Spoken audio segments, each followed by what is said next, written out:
جسم کی کوئی کیفیت نہیں اللہ کی بات ہے، وہ جسم سے پاک، وہ ذات اقدس کیا ہے؟ جسم سے پاک۔ اب دیکھیں نا، ہمیں سننے کے لیے کیا چاہیے؟ کان چاہیے، بولنے کے لیے زبان چاہیے۔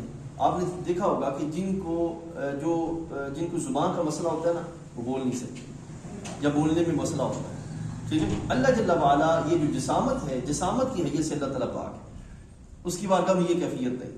وہ سنتا ہے لیکن اس کو سننے کے لیے کانوں کی یا باقاعدہ آلات کی حاجت نہیں۔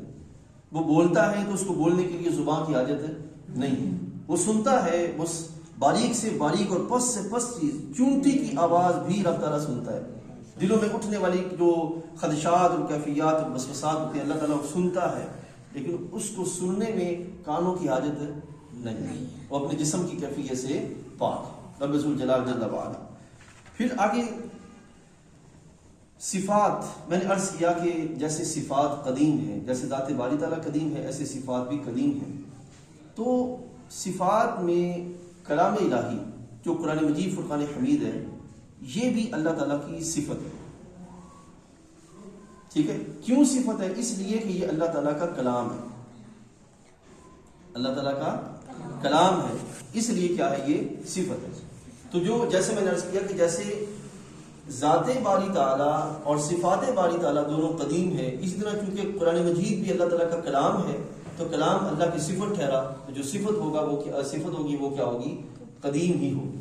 لہٰذا قرآن مجید کو قدیم کہا جائے گا کہ یہ اللہ تعالیٰ کا کلام ہے۔ لیکن اس میں ایک فرق ہے، اور فرق یہ ہے کہ اللہ تعالیٰ کا جو کلام ہے اور ہم تک جو کتابی صورت ہے، اس میں فرق ہے۔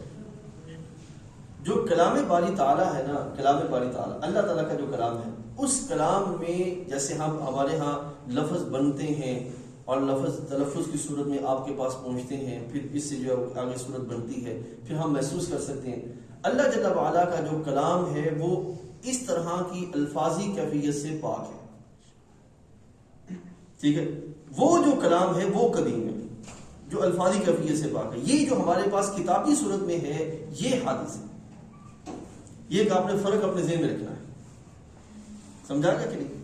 اب میں آپ کو یہاں پہ جو لکھا ہے وہ بتا دیتا ہوں۔ کہتے ہیں کہ اس کا کلام آواز سے پاک ہے، اللہ کا کلام آواز سے پاک ہے۔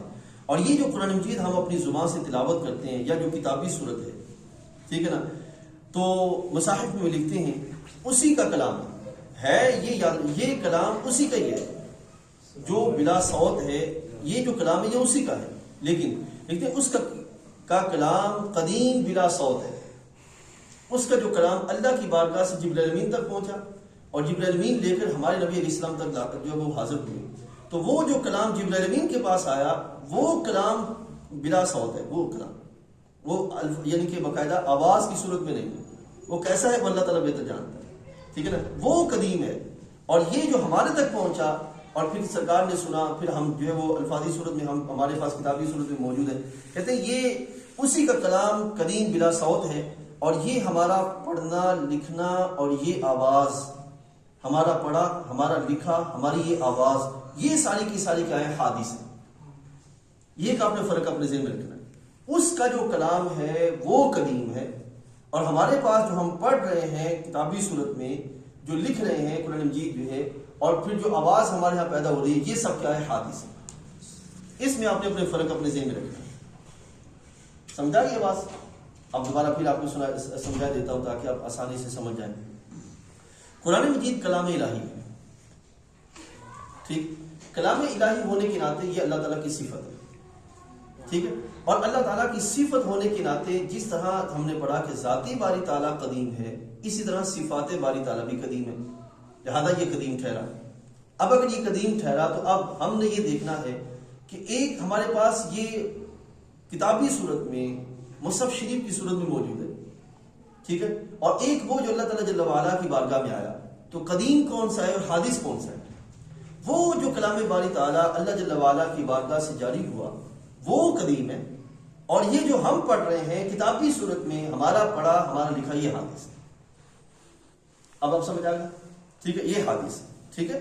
تو لکھا کہ ہم نے پڑھا قدیم، ہمارا لکھنا قدیم، جو لکھا قدیم، ہمارا پڑھا یعنی کہ جو کلام ہم نے پڑھا وہ قدیم، اور جو ہمارا لکھنا جو ہے یہ حادث ہے، ٹھیک ہے.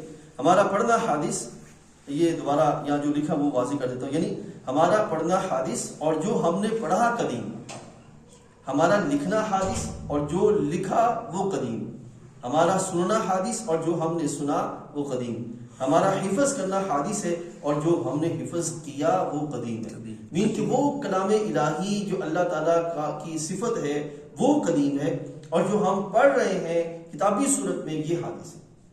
یہ اپنے فرق جو ہے وہ اپنے ذہن میں رکھنا ہے، یعنی کہ کلام باری تعالیٰ، اور یہ وہی کلام ہے. یہ بھی بات میں آپ کے سامنے واضح کر دوں، انشاءاللہ آگے چل کے ہم پڑھیں گے کہ یہ وہی کلام ہے جو کلام الہی ہمارے رسول علیہ الصلوۃ والسلام پر نازل ہوا.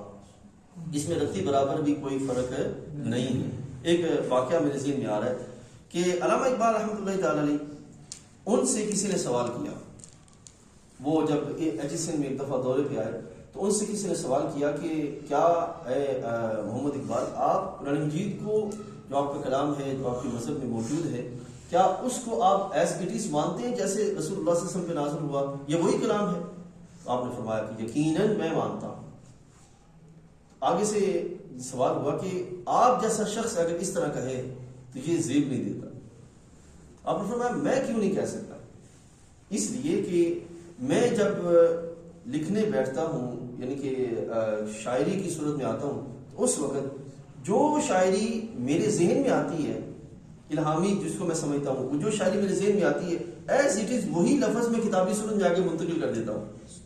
تو اگر میرا یہ حال ہے کہ مجھ پر اترنے والا جو کلام ہے وہ الفاظی صورت میں سامنے آ رہا ہے، تو ہمیں اس بات پہ کامل یقین ہے کہ جو کلام سرکار دو عالم صلی اللہ علیہ وسلم کی بارگاہ میں جبرائیل امین لے کے آئے وہی کتابی صورت میں آج ہمارے درمیان موجود ہے.